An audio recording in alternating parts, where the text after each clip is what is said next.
مولانا غیاث احمد رشادی صاحب کے تعاون سے اور ان دونوں حضرات کے معاونت سے، ان کے صاحبزادگان کے تعاون سے، مولانا نذیر احمد رشادی صاحب کے معاونت سے جو کام انجام ہو رہا ہے اور جو دیا جا رہا ہے، اس کے تعلق سے صرف ایک بات مجھے کہنی ہے۔ ماضی قریب میں ایک بڑی معروف شخصیت گزری ہے،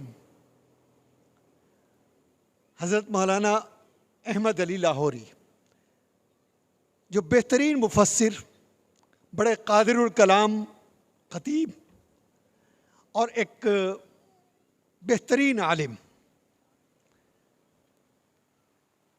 کیونکہ بہت زیادہ وقت نہیں گزرا، ابھی شاید ان کے جاننے والے، ان کے ملنے والے ابھی موجود ہیں، اگرچہ ضعیف العمر ہو چکے۔ میں نے خود سنا ان کے ایک جو قریبی ملنے والے تھے کہ اس بات کا میں چشم دید گواہ ہوں کہ حضرت مولانا احمد علی لاہوری صاحب کو تفسیر قرآن پر تو خیر وہ معروف تھے ہی اور ایک بڑی شہرت تھی ان کی، لیکن اس کے علاوہ علم حدیث پر ان کو بڑا عبور حاصل تھا، اور ساتھ ساتھ سیرت نبوی صلی اللہ علیہ وسلم پر کہ جیسے واقعات ان کو ازبر یاد تھے۔ لوگ فرمائش کیا کرتے تھے۔ ایک مرتبہ ان کے کسی عقیدت مند، ارادت مند شاگرد رشید نے پوچھا، اور یہ سوال اس وقت کیا کہ جب وہ ٹرین میں سوار ہو رہے تھے، کہیں جا رہے تھے۔ کہنے لگے حضرت ایک میرے ذہن میں ایک سوال آتا ہے کہ آپ کی ماشاءاللہ بڑی خدمات ہیں، اگر کوئی شخص یہ چاہے کہ میں قرآن کریم کے احکام پر جو اللہ تعالیٰ نے نازل فرمائے اور فرمان رسول صلی اللہ علیہ وسلم کی احادیث مبارکہ پر اور سیرت طیبہ کے جو اختصاصات ہیں، امتیازات ہیں، اس پر بیک وقت عمل کر سکوں، تو کون سی ایسی مختصر بات ہو سکتی ہے جو آپ مجھے سمجھا دیں کہ جس میں ان تینوں کا خلاصہ آ جائے، کہ جس میں قرآن کریم کا بھی خلاصہ آ جائے، احادیث نبوی کا بھی خلاصہ آ جائے، اور سیرت رسول صلی اللہ علیہ وسلم کا بھی اختصار اس کے اندر آ جائے۔ بڑی عجیب بات فرمائی۔ فرمایا کہ جو تم نے سوال کیا ہے، اگر میں یہ کہوں کہ میرا ایک پیر ٹرین میں ہے اور دوسرا پیر پلیٹ فارم میں ہے، تو اس سے پہلے کہ میرا پلیٹ فارم والا پیر جو ہے وہ ٹرین تک پہنچے، میں تینوں یعنی احادیث قرآن کریم اور احادیث نبی اور سیرت رسول صلی اللہ علیہ وسلم کا خلاصہ پیش کر سکتا ہوں۔ کہا کہ ایسی کون سی جادو کی چھڑی ہے کہ آپ؟ فرمایا کہ سنو، 3 الفاظ کے اندر سارا خلاصہ آ جاتا ہے۔ فرمایا کہ عبادت خدا کی، اطاعت رسول خدا کی، اور خدمت مخلوق خدا کی۔ پوری تعلیمات کا خلاصہ جو ہے وہ یہ ہے، عبادت خدا کی، اطاعت رسول خدا کی، اور خدمت مخلوق خدا کی۔ تو اس تناظر میں یہ سمجھتا ہوں کہ یہ حضرات قرآن کریم کے احکام پر اور سیرت نبوی کے آثار پر اور سیرت طیبہ پر بیک وقت عمل کر رہے ہیں۔ اللہ تعالیٰ ان کی خدمات کو اپنی بارگاہ میں قبول فرمائے اور وسیلہ نجات بنائے، اور ان کے ساتھ جتنے بھی معاونین ہیں، کیونکہ اللہ کے یہاں کیفیت دیکھی جاتی ہے، کمیت نہیں، کوالٹی دیکھی جاتی ہے، کوانٹٹی نہیں۔ اصل اخلاص نیت ہے۔ تو جتنے معاونین ہیں اللہ تعالیٰ ان کی نیتوں کو بھی قبول فرمائے۔ ابھی حضرت مولانا غیاث صاحب نے بھی اپنے بیان میں ذکر کیا، اور بہت پرجوش طریقے پر، بہت امید افزا طریقے پر اس بات کو بتایا کہ انشاءاللہ یہ علاقہ جو ہے بہت جلد سرسبز و شاداب ہونے والا ہے. بات ابھی کرنے سے پہلے میں اس بارے میں بھی اب صرف اپنا تجربہ بتا دیتا ہوں. 4 اکتوبر 1994 کی بات ہے کہ جب دارالعلوم وقف دیوبند جو بہت ہی سمجھیے کہ اس کی اسرت کا دور تھا، وسائل کی کمی تھی، مسائل زیادہ تھے، وسائل کم تھے. اللہ تعالیٰ نے ایک رقبہ زمین عطا فرما دیا. دور دور تک جنگل، کوئی آبادی نہیں، کوئی گھر نہیں. وہاں پر یہ ہوا کہ تعمیرات کا آغاز کیا جائے. ہمارے ذہن میں یہ بات تھی، میں تھا اور حضرت مولانا انظر شاہ صاحب رحمہ اللہ کے صاحبزادے جو اس وقت دارالعلوم وقف میں شیخ الحدیث ہیں، حضرت مولانا احمد خضر شاہ صاحب میرے معاصر بھی ہیں، میرے ساتھی بھی ہیں اور رشتہ بھی ہے میرا ان سے. ایک دن پہلے ہم ذکر کر رہے کہ یہ 60 بیگھہ زمین ہے، اس پہ آغاز کرنے کے لیے کم از کم 5 لاکھ روپے تو ہاتھ میں ہوں. اس زمانے 5 لاکھ کی بڑی اہمیت تھی. یہ ایک دن پہلے کی بات ہے. اگلے روز حضرت والد صاحب نور اللہ مرقدہ نے ہمیں بلایا اور 25,000 روپے ہمیں دیے کہ بھئی تعمیرات کا آغاز کر دو، بسم اللہ. ہم کبھی تو ان پیسوں کو دیکھ رہے، اس کی قلت کو دیکھ رہے، اور کبھی سامنے پھیلی ہوئی 60 بیگھہ زمین کو دیکھ رہے ہیں. بقول سے کہ اگر جھاڑو بھی دلوائیں تو تب بھی ناکافی پڑ جائیں.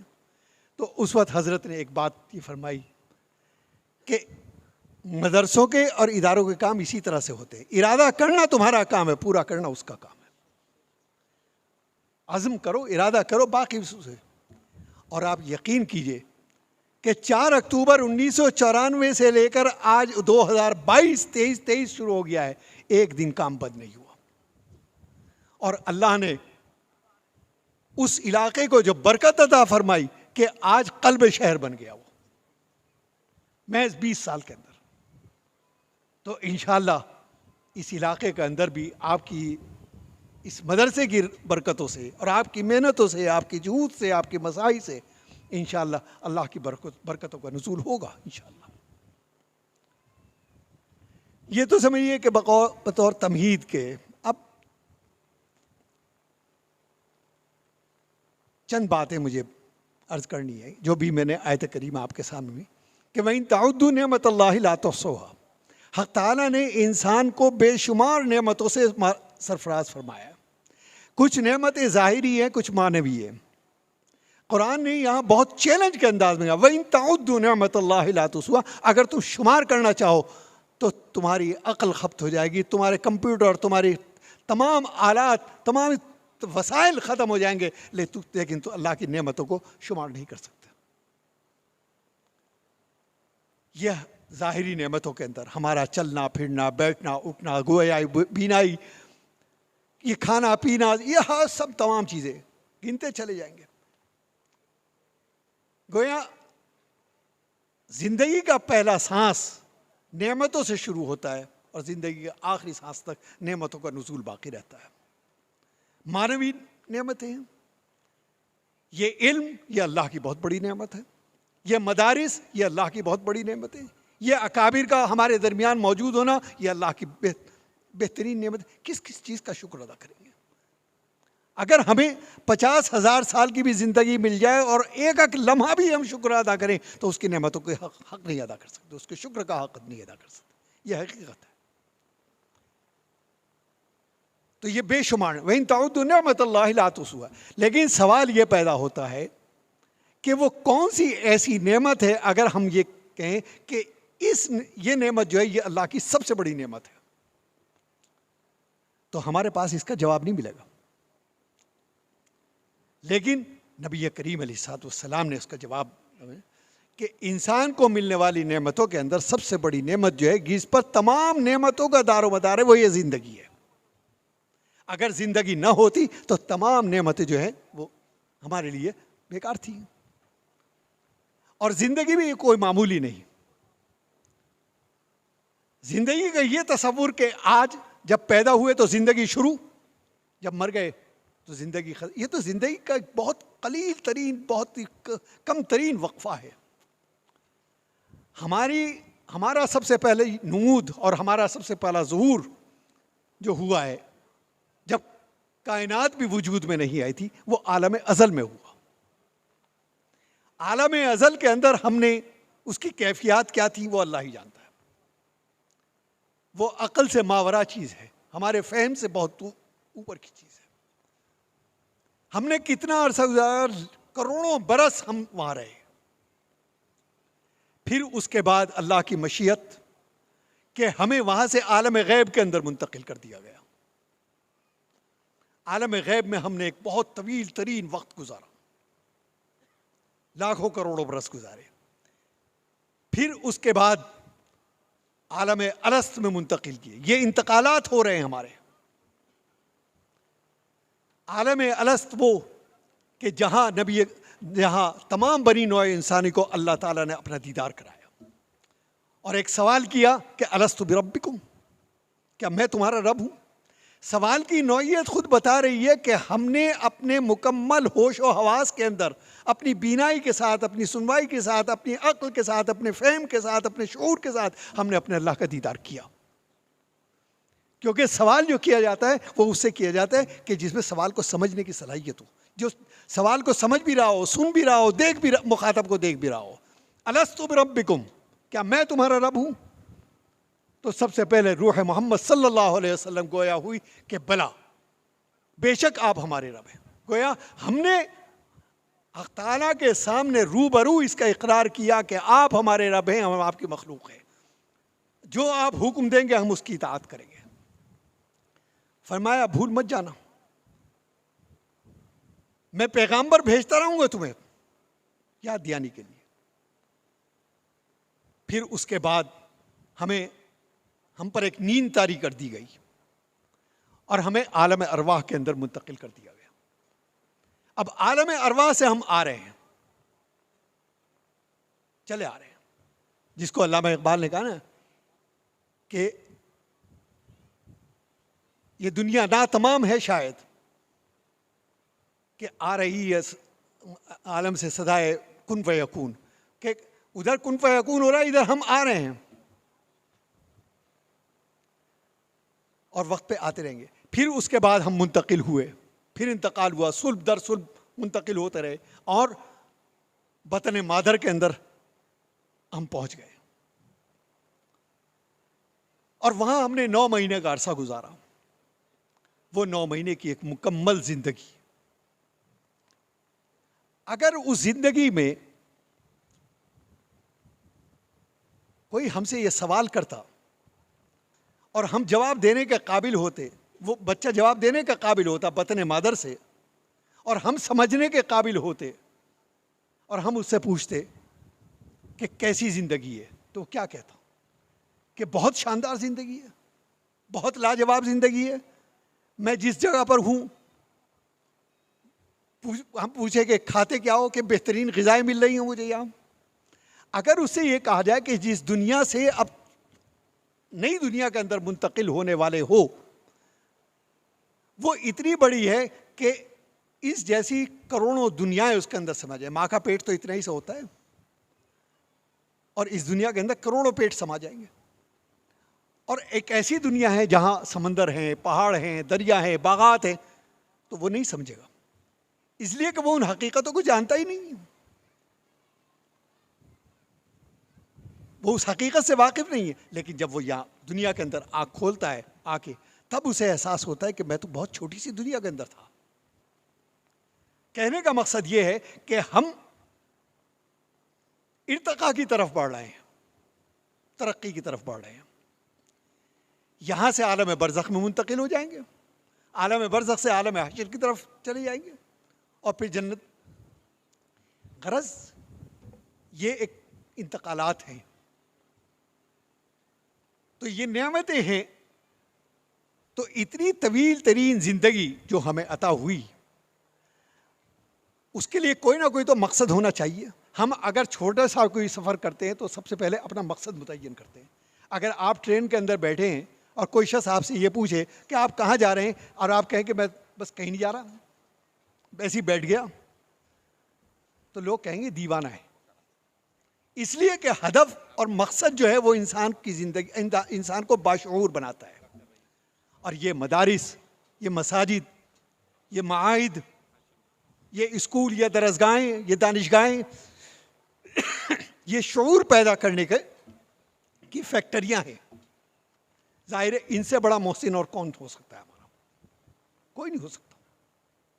اور یہ نہیں کہ یہ فیض صرف ان تک محدود ہے کہ جو یہاں آ کر تعلیم حاصل کر رہے ہیں, بلکہ اس کا فیض پورے علاقے کو پہنچتا ہے. یعنی یہاں تک کہ جہالہ جو ہیں وہ بھی اس سے فیض یافتہ ہوتے ہیں. مجھے ایک واقعہ یاد آیا کہ کس طرح سے فیض یافتہ ہوتے ہیں. بانی دارالعلوم دیوبند حجت الاسلام حضرت مولانا قاسم نانوتوی, ان کے مناظرے ہوا کرتے تھے آریہ سماج کے لوگوں سے اور مشنری کے جو پادری تھے ان سے. بڑے بڑے مناظرے ہوئے, اس کی کتابیں بھی موجود ہیں. تو رڑکی کے اندر ایک پادری آیا, اسے معلوم ہوا کہ مولانا قاسم نانوتوی اس وقت بیمار ہیں. اس نے سوچا کہ یہ موقع اچھا ہے, وہ آیا اور آنے کے بعد اس نے عوام کے اندر تقریر کی, اور تقریر میں اس نے بتایا کہ حضرت عیسیٰ جو ہیں وہ اللہ تعالیٰ کے بیٹے ہیں. اس پہ دلائل اور وہ اپنی تقریر اس کی جاری تھی. ایک طالب علم تھا جو نیا نیا فارغ ہوا تھا, اس کو بڑا جوش آیا, اس کی حمیت نے ابھارا دیا کہ یہ تو اسلام کی بدنامی ہو رہی ہے, لوگ متاثر ہونا ہے اس کی, کیونکہ قادر الکلام تھا وہ پادری, دلائل ایسے دے رہا تھا. ظاہر عوام تو عوام ہے. وہ ایک دم کود پڑا اور اس نے کہا کہ اس نے جوابات دینے شروع کیے. ظاہر ہے کہ وہ پادری پختہ کار, یہ نو آموز طالب علم 2 4 5 10 منٹ تو جمع رہا, پھر اس کے بعد دیکھا کہ وہ یہ پست ہونا شروع ہو گیا. تو لوگوں کو یہ خیال ہوا کہ اسلام پست ہو رہا ہے.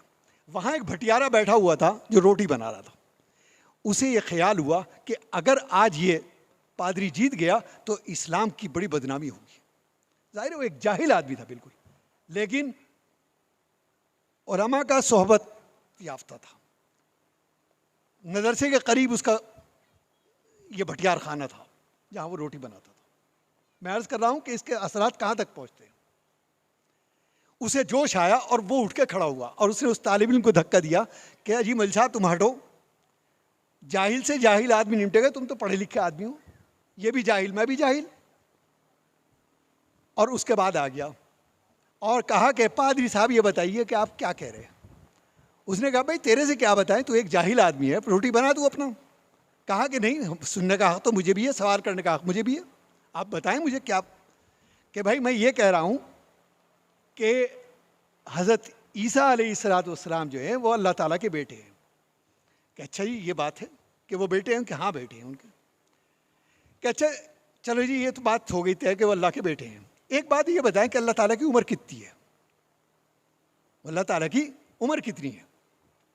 اس نے کہا گستاخ آدمی اللہ تعالیٰ کی عمر کے بارے میں پوچھتا ہے, وہ تو ازلی اور ابدی ہے. کہنے لگے جی ازلی ابدی کو تو رہنے دے, وہ تو پڑھے لکھے لوگ جانے کہ ازل کیا ہو ابد کیا, میں نہیں جانتا.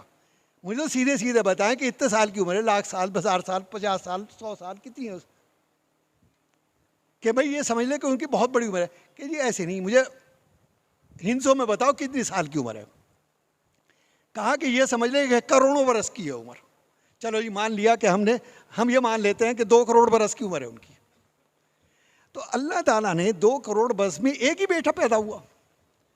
کہنے لگے میری عمر 55 سال ہے, میرے 5 بیٹی اور 6 بیٹے ہیں, 11 تو میرے یہاں ہیں, تمہارے اللہ سے تو اچھا میں ہی ہوں کہ جس کے یہاں 55 سال میں 11 بیٹے ہو گئے. اور آپ کا اللہ جس کی عمر 2 کروڑ برس آپ یا کروڑوں برس بتا رہے, اس کے یہاں ایک ہی پیدا ہوا. بس وہ ظاہر اس کا کوئی جواب نہیں تھا. تو اس پہ حضرت مولانا یعقوب صاحب صدر مدرس تب کو جب یہ واقعہ پہنچا تو انہوں نے فرمایا کہ بات اس نے بالکل صحیح کی، لیکن کیونکہ جاہل تھا، صرف مدرسے کے قرب کا فیض تھا کہ وہ جواب دے گیا، لیکن بات اس نے اصولی کہی۔ اگر اس کو پڑھا لکھا آدمی کہتا ہے یا کوئی مدرسے کا مدرس اس کو بیان کرتا، وہ یہ کہتا کہ اگر اولاد کا ہونا فخر کی بات ہے تو اللہ کے یہاں تو کروڑوں پیدا ہونے چاہیے تھے، اور اگر عیب ہے تو ایک کا ہونا بھی عیب ہے اور کروڑ کا ہونا بھی عیب ہے۔ تو میں عرض یہ کر رہا تھا کہ اداروں کا فیض اور مدرسوں کا فیض جو ہے وہ صرف ان طلبہ تک ہی محدود نہیں ہے کہ جو مدارس کے اندر موجود ہیں، بلکہ اس سے پورا علاقہ منور ہوتا ہے۔ تو ضرورت اس بات کی ہے، ہماری ذمہ داریاں ہیں۔ آج یاد رکھیے کہ یہ مدارس یہ اللہ کی بہت بڑی نعمت ہے۔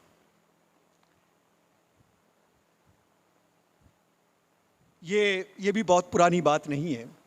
لاہور میں ایک لاہور ہائی کورٹ کے جسٹس ہوا کرتے تھے، ان کا نام تھا جسٹس عبدالحمید۔ علامہ اقبال مرحوم اس وقت حیات تھے۔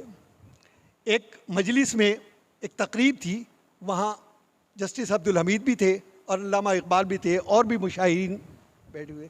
یہ جسٹس عبدالحمید جو تھے یہ علماء سے بڑے برگشتہ تھے، بڑے بدظن تھے، بڑے ان سے دور، جیسے کہ بہت سے لوگ ہوتے ہیں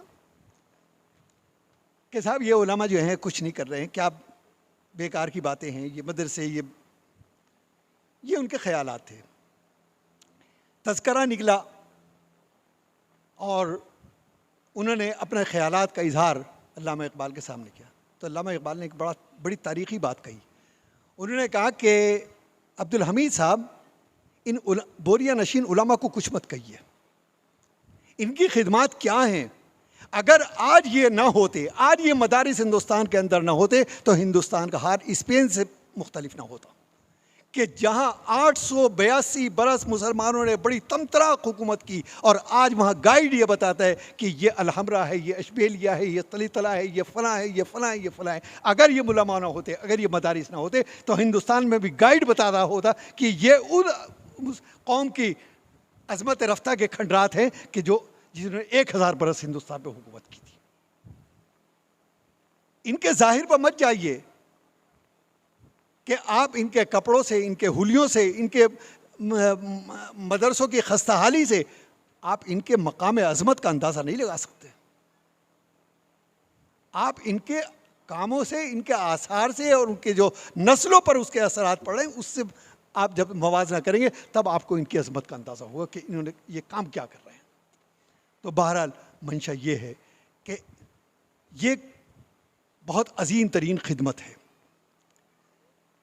اسی حوالے سے میں ایک بات یہ بھی عرض کروں، کیونکہ مجھے بتایا گیا کہ الحمدللہ یہاں خواتین بھی موجود ہیں، خواتین پر بہت بڑی ذمہ داری آتی ہے۔ تاریخ اس بات پر شاہد ہے کہ ہمارے جتنے بڑے بڑے مشاہیر، جتنے بڑے بڑے علماء، جتنے بڑے بڑے لوگ پیدا ہوئے، اس میں ماں کی تربیت کو سب سے بڑا دخل تھا۔ امام بخاری رحمہ اللہ، ان کے والد تو فوت ہو چکے تھے، یہ ماں کی تربیت تھی، ماں کی محنت تھی کہ آج قرآن کریم کے بعد سب دوسرا نمبر اگر کوئی آتا ہے تو وہ صحیح البخاری کا آتا ہے۔ اس کا کریڈٹ کس کو جائے گا؟ تربیت کی شدید ضرورت ہے۔ آج بھی ہماری صفوں کے اندر وہ ٹیلنٹ موجود ہے، وہ صلاحیتیں موجود ہیں، وہ استعداد موجود ہے، ان کو ابھارنے کی ضرورت ہے۔ ظاہر ہے کہ اولاد پر سب سے گہرے اثرات اگر کوئی ہوتے ہیں تو وہ ماں کے ہوتے ہیں، یہ ایک فطری چیز ہے۔ اسی کو نبی کریم علیہ الصلوۃ والسلام نے فرمایا کہ ایک صحابی نے پوچھا کہ میرے اوپر سب پہلا حق کس کا ہے؟ فرمایا ماں کا، کہ پھر اس کے بعد کہ ماں کا، پھر اس کے بعد کہ ماں کا، چوتھے نمبر پہ جا کے کہا کہ باپ کا۔ تو عورت کا درجہ بہت بڑا ہے، بہت عظیم ہے، بہت باعزت ہے، کیونکہ ان کی تربیت پر قوموں کا مدار ہے۔ لہذا اس ناحیے سے سوچیں تو آج کے اس پرآشوب دور کے اندر آپ کی ذمہ داریاں جو ہیں وہ دگنی اور چوگنی ہو جاتی ہے، جبکہ ارتداد کے بھی وسائل ہیں، آزادیوں کے بھی وسائل ہیں، لیکن گھر کے اندر آپ ان کو سیرت پر اور صحابہ رسول صلی اللہ علیہ وسلم پر کے واقعات سنائیں، ان کی تربیت اس نہج پر کریں۔ ابھی میں ایک مضمون لکھ رہا تھا، اداریہ میرے ذمے ہے دارالعلوم کا، حضرت حسن بصری جو سمجھیے کہ صفِ تابعین کے گوہر آبدار ہیں، تو ان کے بارے میں میں نے اس میں لکھا ہے کہ جب بھی حضرت حسن بصری کا نام آتا ہے ایسا لگتا ہے کہ دل کے بہت قریب ہیں یہ، حالانکہ 14.5 صدیوں کا فاصلہ ہے میرے اور ان کے بیچ میں، لیکن اس کے باوجود وہ قربت کیوں محسوس ہوتی ہے آخر؟ کافی سوچنے کے بعد مجھے یہ خیال آیا کہ وہ میری عمر، وہ بچپن کا وہ یعنی شعوری بچپن کہ جب کہانیاں سننے کا شوق ہوتا ہے، وقت بھی ہوتا ہے، اور دادیاں اور نانیاں کہانیاں سناتی ہیں، تو میری دادی مرحومہ سیرت کے واقعات بھی سنایا کرتی تھی، اصحاب رسول صلی اللہ علیہ وسلم کے بھی واقعات سنائے، اور اس میں خاص طور پر حضرت حسن بصری اور حضرت رابعہ بصری کا ذکر ضرور کیا کرتی تھی، اور ان کے واقعات سنائے۔ شاید اسی ذکر کا وہ اثر ہے، اسی بچپن کا وہ اثر ہے کہ آج بھی جب میں محسوس کرتا ہوں وہ دل کا قریب محسوس ہوتا ہے۔ تو کہنے کا منشا یہ کہ آج آپ جو اس کو بتائیں گی وہ ان کے دلوں پر نقش ہو جائے گا، تو ایسے میں آپ کی ذمہ داری جو ہے وہ بہت زیادہ بڑھ جاتی ہے۔ بہرحال وقت بھی کافی ہو چکا اور وقت کا لحاظ بھی رکھنا ہے، چند باتیں مجھے کہنی تھیں، یہ ہے تو گستاخی ہی، آخر میں صرف ایک بات حسب حال کہہ کے میں اپنی بات کو ختم کر رہا ہوں۔ حکیم الامت حضرت مولانا اشرف علی تھانوی اور محدث عصر حضرت مولانا علامہ انور شاہ کشمیری ہم عصر بھی ہیں، ہم سبق بھی ہیں، بے تکلف بھی ہیں اور معاصر بھی ہیں، سب کچھ ہے، لیکن حضرت تھانوی علیہ رحمہ نے لکھا ہے حکیم الامت نے کہ مولانا انور شاہ کشمیری جب خانقاہ میں آتے ہیں تو میں اپنے دل پر ایک بوجھ محسوس کرتا ہوں۔ یہ کون کہہ رہا ہے؟ یہ وہ کہہ رہے ہیں کہ جو حکیم الامت کہلاتے ہیں، اور بوجھ کس کا محسوس کر رہے ہیں؟ ان محدث عصر کا جو ساتھی بھی ہے۔ یہ ظاہر ہے کہ بوجھ کوئی یہ نہیں کہ کلو 2 کلو 10 کلو کا کوئی مادی بوجھ ہے، بلکہ یہ معنوی بوجھ ہے، علم کا بوجھ ہے۔ تو یہ آج مولانا نذیر اشرف صاحب نے بھی مجھے امتحان میں ڈال دیا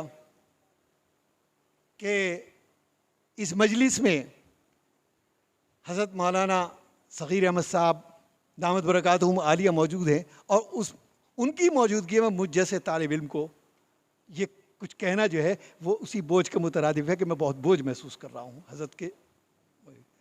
لیکن ہمارے بزرگوں کی ایک روایات میں، مختلف روایات میں، ایک روایت خرد نوازی کی بھی ہے کہ وہ چھوٹوں کی حوصلہ افزائی کرتے ہیں۔ میں شکر گزار ہوں حضرت مولانا کا کہ حضرت کی معنوی شکر گزاری، وہ خرد نوازی جو ہے وہ میرے لیے حوصلے کا باعث بنی۔ وما علینا الا البلاغ المبین۔